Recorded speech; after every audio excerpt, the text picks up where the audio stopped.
Hey y'all, what's good, beautiful people? It's your girl Tay, and I'm here yet again with another update video. So definitely make sure you guys smash that like button, comment down below, subscribe, plus push your post notification bell button so that way anytime I upload a video, you will be notified. All right, you guys, let me readjust y'all a little bit. Okay. I feel like that's a little bit better. Anyways, you guys, let's jump right into the news. Happy Wednesday. It is actually Tuesday for me, but you guys will be getting this video tomorrow, which is Wednesday. Happy Wednesday. Don't mind all of this, okay? If you guys want to know the tea, you should be following me on social media. That is live_love_elevate on TikTok, as well as what's the other one? Instagram. But let's jump right into the news. So we have 37,800 student loan borrowers will receive $3.3 million in checks after a debt relief company falsely promised loan forgiveness in Washington. Okay, it says, according to the news published by Yahoo, 3.3 million in student loan borrowers defrauded by the P-EBT. I think I'm saying that right. I don't know if it's a Spanish word or not. Okay, for those of you guys who may be a little bit confused, your girl does speak a little bit of Spanish. I will say it is Cuban Spanish, and to me there is a difference. But anyways, the financial group, the FTC, accuses it will send mail payments to 37,800 debtors who claims it was wrong by the corporation. The FTC emphasized that the group offered debt assistance, but instead pocketed consumer funds. A top consumer advocate has now fined yet another company for allegedly defrauding student loan borrowers out of millions of dollars. There is a lot of fraud going on, you guys. There is a lot. Have you guys been following the story with what's going on with California and the EBT fraud? How people were going to the, what do you call that? Using their EBT cards at financial institutions and then trying to go and remove their benefits the next day and have their benefits already gone before they get there. Okay, I don't know how they're doing it, how they've been doing it. I know that they've been working hard and they did come out with a plan to pay that money back. Nonetheless, I know it must have been horrifying to wake up the next morning and find that you don't have any benefits available on your card. Okay. Stay sane, y'all.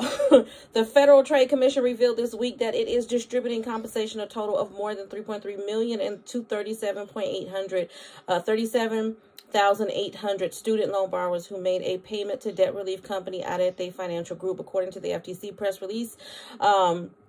This appeared to be linked with the Education Department and falsely promised debt relief to borrowers, but instead the payments made by the customers were pocketed and unauthorized used with their identities. Okay, defendants assured consumers that in return for the payment of the initial charges and the subsequent monthly fees, they would reduce or remove consumers' student loan balances. Hold on, I lost my place. Hold on. According to the complaint, the FTC stated the company, on the other hand, frequently failed to lower or eliminate consumers' loan balances or monthly payments. The FTC first raised these claims in 2019, accusing the company and many other companies of defrauding borrowers and nagging illegal upfront payments in the name of student loan forgiveness. Borrowers who believed will shortly get a check in the mail from the refund administrator, JND Legal Administration, which works with the FTC to simplify refund operations. P-EBT, and I'm going to put the name on the screen. It is ARETE. Financial Group has no answers for comment right away. This is not the first that frauds are occurring. This is not the first.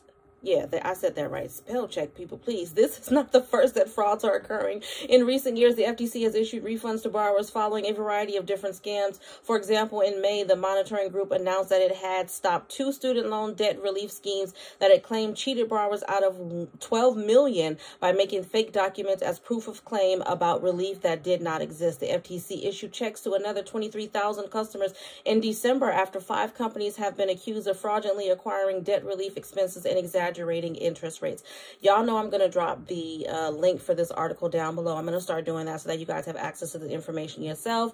Don't forget to check out the description box. But yeah, I thought that that was interesting. If you yourself have participated or submitted some information with this company, if it sounds familiar to you, you may have some money. It doesn't say how much money you're going to be getting. Hold on. No, it doesn't say here. I was trying to see because I saw a number. I saw 20,000, but it doesn't say how much money you can expect to get. Okay, I would just be on the lookout if you remember participating or submitting any information to this company. Okay, moving on from that. So we've got some new laws coming into effect in July. All right. Now, this is for the state of California. Laws come into effect twice a year, every year on January the 1st and July the 1st. Some of the new laws going into effect in California and Los Angeles County on Saturday, July the 1st include stricter regulations on the selling of goods related to weapons, firearms. Hold on, y'all. AB 1594 is a law made by Assemblymember Phil Ting from San Francisco. It makes firearm manufacturers and distributors keep a close eye on the sale of firearm-related products. It also stops them from using unfair or illegal ways to advertise these products, okay? This new law lets state and local governments and people sue people who make these weapons. I don't want to say the name of it. It basically makes them accountable, supposedly, all right? A new law will start in 6 months in California. This law lets people sue, again, dealers and others who break the state's laws against making and selling banned weapons like assault weapons. It comes after another law that allowed residents to sue for the same thing. The majority of the criminal records are subject to automatic sealing, okay? With the passage of SB 731, California becomes the first state to automatically seal the majority of arrests and criminal records for those who serve their time and don't commit repeat offenses, okay? Once a sentence has been served and 4 years have passed without another conviction, the law will automatically seal the criminal records, okay? The arrest record of someone who was not convicted will also be concealed, okay? Serious and violent offenses, as well as convictions requiring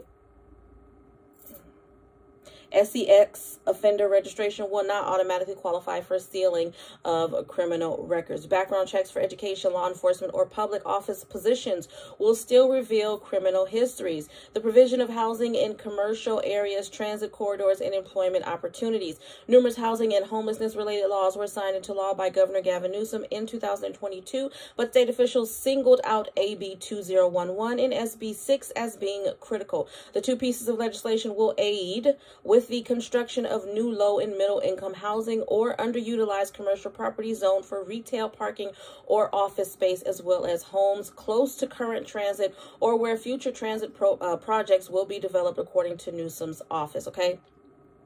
Again, I'm going to be leaving this article down below in the description box so you guys can follow up on this, read this a little bit more yourself. So I want you guys to have this information. It's good, I'm finding, to stay up to date with all of the latest news, okay? Moving on from that, I actually saw something. I'm going to see if I can find it, you guys. Hold on. All right, you guys, this is something that I found to be interesting as this pertains to everybody, okay? The Supreme Court, now this was just printed out 12 hours ago from the point of me recording this video, not when it's released, okay? Supreme Court makes it more difficult to convict someone of making a threat, okay?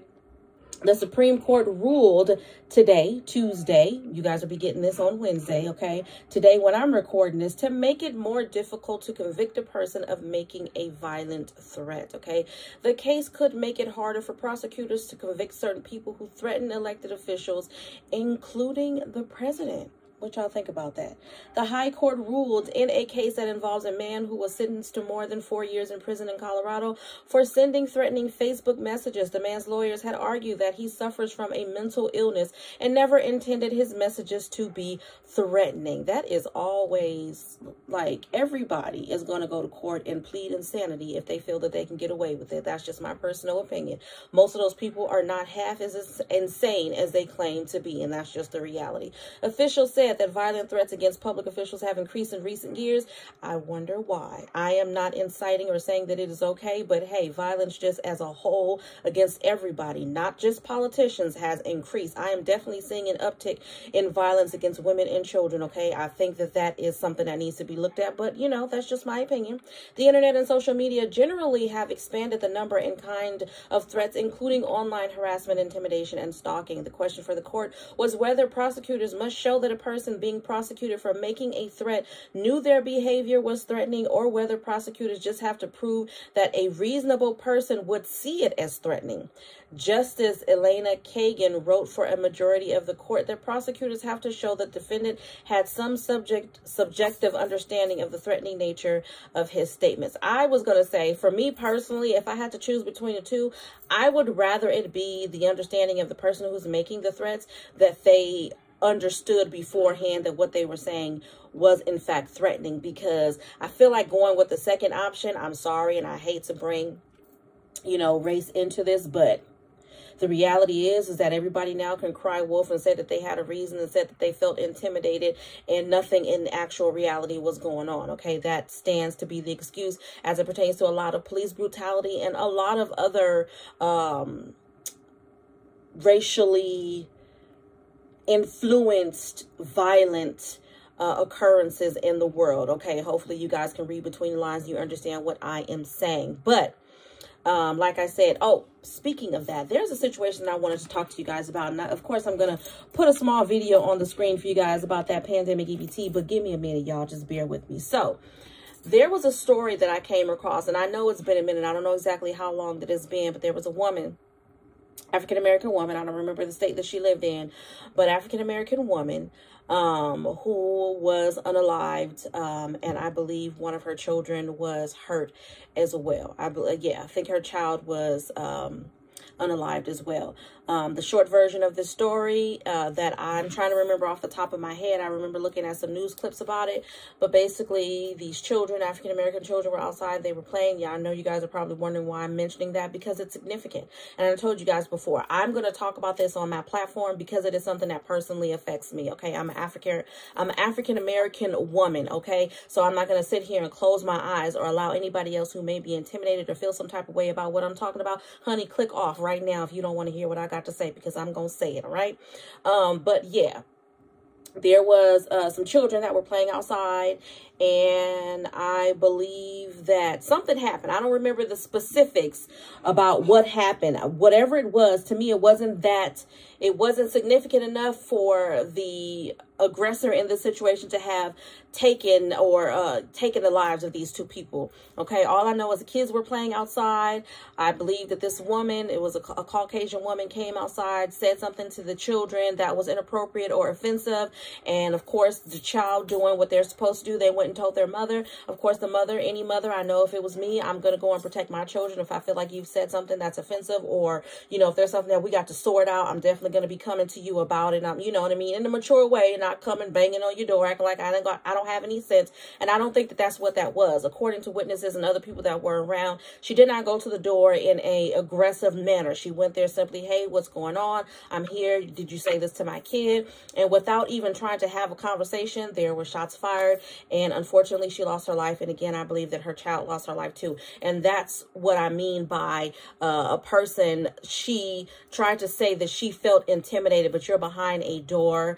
You didn't open the door. The person didn't say anything that was threatening. The person didn't have a weapon. This is an unarmed person who also had their child. She was holding the hand of her child to say, hey, this is my child. They came to me and said that you said this to them. I'm coming to you to figure out why, so that we can try to come to some type of resolution. And I think that she was well within her rights to do so. You have a right to protect your family, protect your children, your husband, your wife, whatever it is, especially, like I said, speaking as a mom, whether I'm African-American or not, whether you are African-American or not. If my child comes to me and says that an adult has said something to them in an offensive manner, I am definitely going to